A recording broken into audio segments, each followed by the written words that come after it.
Coming up next, a newly proposed bill requires Texas public high school students to pass a citizenship test in order to graduate. The UTRGV School of Medicine will soon offer a higher education program in physician assistant studies. A critically acclaimed Latinx language activist visits UTRGV for the 6th National Symposium on Spanish as a heritage language. Plus, animal centers across the valley celebrate National Pet Adoption Weekend. We have all this and much more. UTRGV-TV starts now.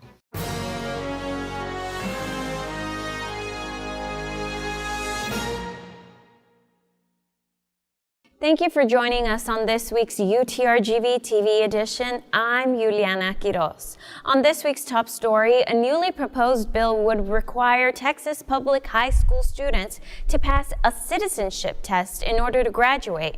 Our reporter, Rocio Villalobos, brings us the story.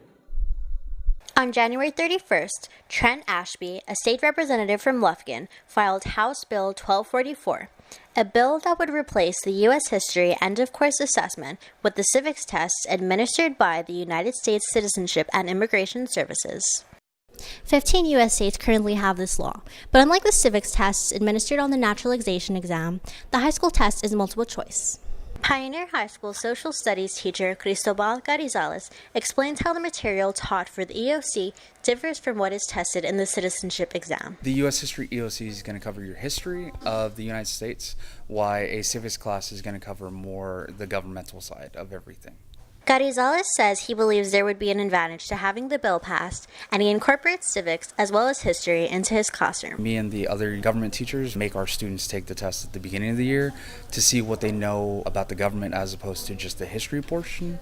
And then we frame our coursework based on what they know and what they don't know and try to show them the importance of that actual test. When asked questions from a practice test, a Pioneer High School junior answered 4 out of 5 questions correctly. Revolutionary War or the Civil War? In the 1900s?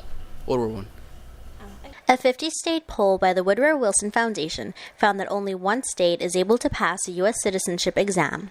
In Texas, just 22% of the population scored a 70 or above, which is the passing grade students would need for the 100-question exam. If the bill becomes law, it will be applied to students entering high school in the 2020 to 2021 school year. Reporting in Mission for UTRGV-TV, I'm Rocio Villalobos. The UTRGV School of Medicine will soon be offering a higher education program in physician assistant studies. Here's our reporter Marisol Villarreal with the latest. UTRGV will soon be providing an extra year of education in physician assistant studies. Medical students who have a bachelor's and master's degree will also have an opportunity to involve themselves in a clinical doctoral program. So now our focus is to provide additional training post the master's degree in what we call a clinical doctoral. Frank AMBRIZ is the department chair for the PA assistant program, having 40 years of advanced training under his belt. He works closely with students who are interested in advancing their medical studies. AMBRIZ says students who comply with the program won't be disappointed. Since there was a shortage of physicians in the area, PAs quickly were embraced, and a lot of physicians now have physician assistants working for them. The path to becoming a physician's assistant first started off as a bachelor's program. Then, in 2010, it was offered as a master's degree. That means students could obtain an advanced medical degree in 6 years, 4 years as an undergraduate, and 2 years of postgraduate training. The primary focus on the new doctoral program is in internal medicine, family medicine, pediatrics, and other subspecialty fields. We're going to be the first PA program in Texas to offer an extended 1-year clinical track. Within the clinical doctoral program, PAs will learn to be leaders in the field of interprofessional healthcare. It will also offer them management backgrounds and will work with the finance departments in business programming. In Edinburgh, Marisol Villarreal reporting for UTRGV-TV.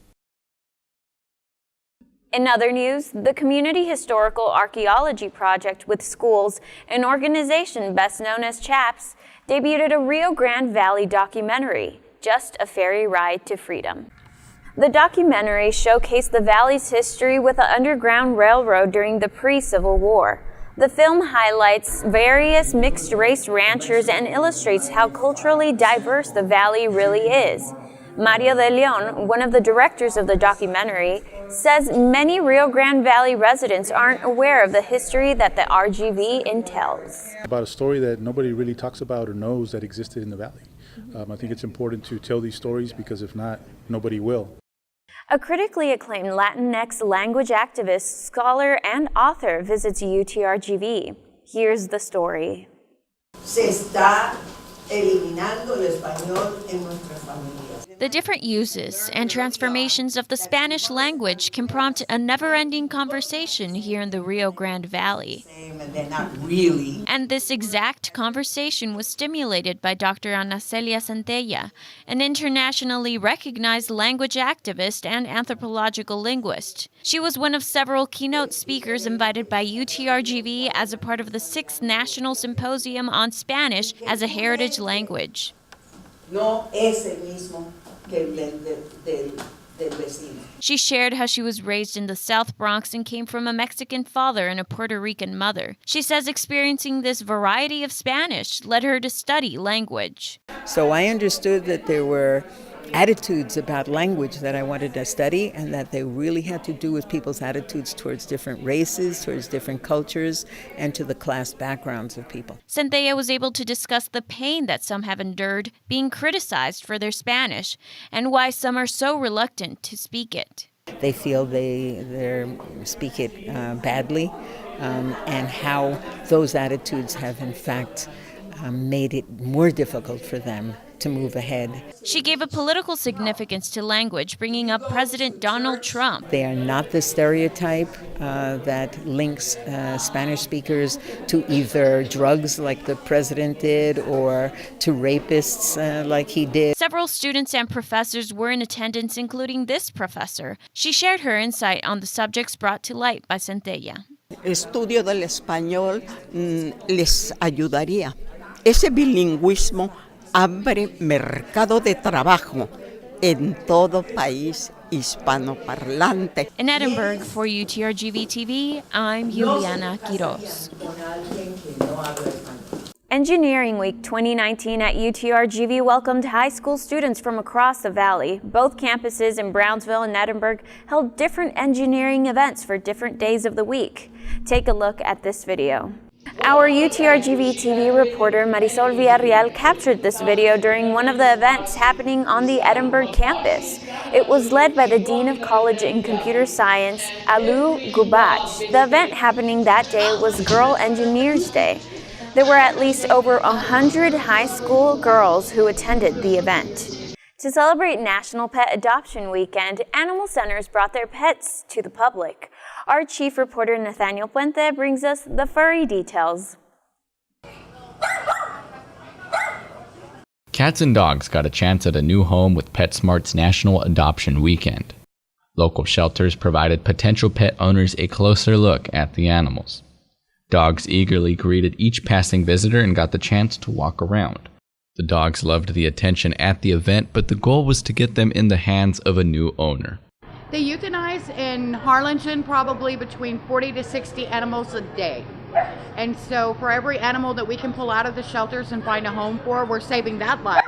Due to the threat of euthanization, the various animal shelters here hope that every cat and dog can go to a good home. The cats, meanwhile, were a bit more relaxed as visitors gazed through a plastic shield. Each feline desperately hopes someone can take them home for a better life, or at least pay for some cat food. Sean Blanchard does his part to give the cats the best life he can at the Harlingen Humane Society or his own personal cat sanctuary, but he agrees they should ideally have their own family. That way we can get more kitties off the streets, because our kitties are all already spayed, neutered, and they're awesome pets to have. While many of the animals hopelessly stared at the onlookers, a few lucky buddies were adopted. Each animal here is in the market for a new home, and you can make that happen for them. For more info, check out your local PetSmart or any animal shelter nearby. Reporting for UTRGV-TV from Harlingen, I'm Nathaniel Puente, and this is Benji. And here's this week's sports highlights with Ileana Luna. For this week's sports highlights, women's basketball tallies up a close game with New Mexico State University Saturday, February 23rd. New Mexico State had the start of its game with a good lead of 24 points in the third quarter.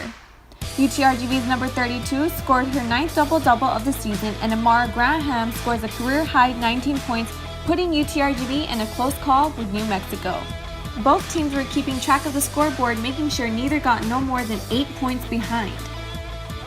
Putting UTRGV in the lead again is Graham when making a free throw to make it 11-5 with 5 minutes left on the clock in the first quarter. Furthering the girls' score is UTRGV's Megan Johnson, shooting 2 free throws, now 14-9, still in the first quarter. Here's head coach Lane Lord with more from Saturday's game. Ending, but we battled, we competed the whole game, gave ourselves a chance to win. So I'm real proud of our guys. Second and third chances. We did a great job in the first half of blocking them out on like one-shot defense. And we were up. We still ended up out-rebounding them, but they got 14 offensive rebounds, and I think 10 of those were in the second half. So that was the biggest difference. Coming back into the second quarter of the game, UTRGV's Idle Turk made a layup, and number 5's Jamaica Dowell shoots 2 free throws, now a score of 30-25 in halftime, with UTRGV in the lead. Now into the third quarter, Graham shoots a 3-pointer with a 40-35 lead, but was put behind by a back-to-back 3-pointer by New Mexico State. It was a close win against New Mexico State, but the girls only managed to score 67-70 points. That does it for this week's sports highlights, but to keep up to date with the latest on full schedules and tickets, visit goutrgv.com for the latest. Reporting for sports, Ileana Luna. And here's this week's police reports. On February 15th, a staff member reported that he was approached by an unknown male and female who were requesting water on the Brownsville campus. The staff member stated he told the couple he did not have water, which frustrated them. The staff member stated he later observed the same couple from a distance yelling at a professor walking by. The staff member stated that the couple did not appear to be affiliated with the university. No contact was made with the individuals. They had left prior to the officers' arrival. That same day, officers responded to the construction office trailer in Lot B1 in reference to a burglary of building. An unknown person gained forced entry through a window and stole computer equipment. A Clary Act timely warning notification was issued. Some property has been recovered in this case. It was found abandoned off campus by a concerned citizen. This case remains under investigation. And a female student expressed concern that her parents may have placed an audio-visual device to monitor her activity or conversations in her residence hall room on the Edinburgh campus. The student requested a consent search to check for any device that may be present. A search of her residence and vehicle yielded no results. This report will be referred to UTRGV Student Rights and Responsibilities for further review. That's all we have for you today. But remember, if you have a story you would like for us to know about or know someone who's making a big or small impact on campus or in the community, you can contact us through our social media or email us at utrgvtv@gmail.com. We have community and UTRGV news for you every week. See you next time.